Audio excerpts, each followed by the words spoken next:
Hello students, आज के इस वीडियो में हम बात करेंगे कॉजेस ऑफ अबनॉर्मल बिहेवियर के बारे में। असामान्य व्यवहार जो है वो अलग अलग तरीके के हो सकते हैं, जैसे कि mood disorder, personality disorder, anxiety disorder. इसके अलावा जेंडर आइडेंटिटी डिसऑर्डर्स हो सकते हैं, सोमेटो टाइप ऑफ डिसऑर्डर्स हो सकते हैं, एक्सेट्रा। लेकिन क्या कभी आपने सोचा है कि ये डिसऑर्डर्स क्यों पैदा होते हैं? इन डिसऑर्डर्स के कारणों को हमारे लिए जानना बहुत ज़रूरी है, क्योंकि यदि हम इन कारणों के बारे में जानेंगे तो हम इन कारणों की रोकथाम के लिए भी प्रयास कर सकते हैं। तो आज इस वीडियो में हम देखेंगे कि वो कौन कौन से कारण हैं जो कि व्यक्ति के असामान्य व्यवहार के लिए रिस्पॉन्सिबल माने जा सकते हैं। असामान्य मनोविज्ञान के अंतर्गत असामान्य व्यवहारों की सैद्धांतिक व्याख्या करने के लिए 3 दृष्टिकोण दिए गए हैं। वो 3 दृष्टिकोण है: जैविक दृष्टिकोण, मनोसामाजिक दृष्टिकोण और सामाजिक सांस्कृतिक दृष्टिकोण। और इन दृष्टिकोणों से ही हम यहाँ पर जैविक कारक, मनोसामाजिक कारक और सामाजिक सांस्कृतिक कारकों के बारे में अध्ययन करेंगे। जैविक कारक क्या होते हैं?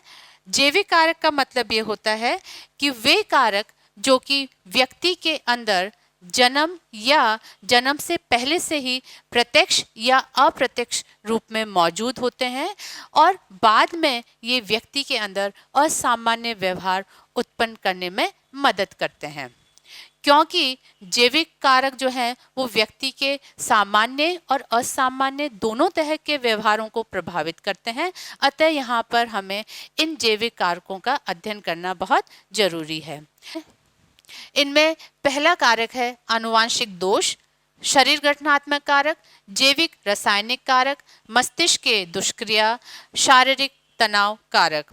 अर्थात हम यहाँ देख सकते हैं कि जैविक कारकों के अंतर्गत किसी प्रकार का जेनेटिक डिफेक्ट, ब्रेन में किसी प्रकार की समस्या, व्यक्ति के हार्मोनल या जो न्यूरोट्रांसमीटर्स होते हैं उनमें किसी प्रकार की गड़बड़ी, या फिर यदि व्यक्ति लंबे समय तक स्ट्रेस के प्रभाव में रहता है तो उन सभी की वजह से व्यक्ति के अंदर असामान्य व्यवहार उत्पन्न हो सकता है और विभिन्न प्रकार की मानसिक विकृतियां भी पनप सकती हैं। हमारा दूसरा जो फैक्टर है वह है मनोसामाजिक कारक या साइकोसोशल फैक्टर्स। ये वे विकासात्मक प्रभाव होते हैं जो व्यक्ति को मनोवैज्ञानिक रूप से इतना परेशान कर देते हैं कि व्यक्ति अपने आप को सामाजिक वातावरण के साथ सही ढंग से समायोजित नहीं कर पाते हैं और धीरे धीरे उनमें विकृतियां विकसित होने लगती है। इन मनोसामाजिक कारकों को हम 5 भागों में बांटकर अध्ययन कर सकते हैं। जैसे पहला है संज्ञानात्मक कारक या कॉग्निटिव फैक्टर्स, दूसरा है मानसिक आघात या मेंटल ट्रॉमा, तीसरा है अपर्याप्त जनकता या इनएडुकेट पेरेंटिंग, नेक्स्ट है रोगात्मक पारिवारिक संबंध या पैथोजेनिक फैमिली स्ट्रक्चर, और पांचवा है कुसमायोजित संबंध या फिर maladaptive relationships. So we can see that if the individual's thinking process is not rational, या फिर हम कह सकते हैं कि उसके जो विचार है वो तर्कहीन है, विवेकहीन है, तो ऐसे थॉट प्रोसेस भी व्यक्ति के अंदर असामान्य व्यवहार विकसित कर सकते हैं।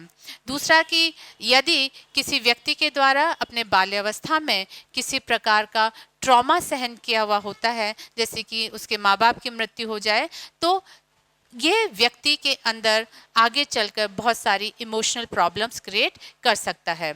ऐसे ही यदि परिवार में बच्चों को सही तरह से स्नेह या प्रेम नहीं मिलता, उनको सही तरह से गाइड नहीं किया जाता, उनका तिरस्कार किया जाता है, उन्हें बात बात पर डांटा जाता है, तो भी बच्चे का जो डेवलपमेंट होता है वह बाधित हो जाता है।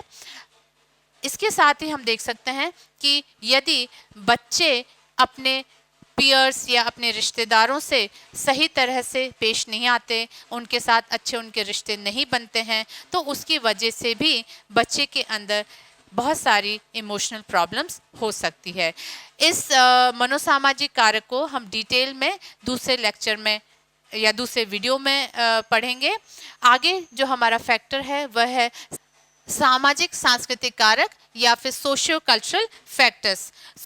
Socio-cultural factors are basically large-scale forces within a culture and societies that affect the thoughts, feelings, and behavior of the members of that particular society.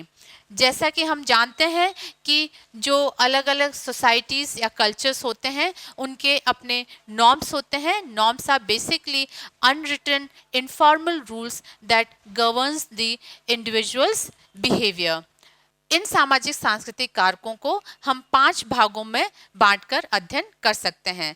पहला है पारिवारिक आर्थिक कठिनाइयाँ, दूसरा है सामाजिक संबंध, तीसरा है सामाजिक सांस्कृतिक वातावरण, चौथा है वैवाहिक समस्याएं और पांचवा है अनुपयुक्त सामाजिक भूमिका.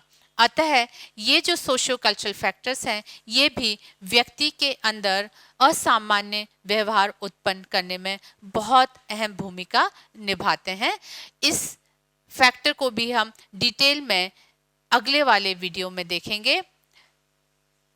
अतः देखेंगे. तो ये थे हमारे असामान्य व्यवहार को प्रभावित करने वाले 3 मुख्य कारण. Thank you.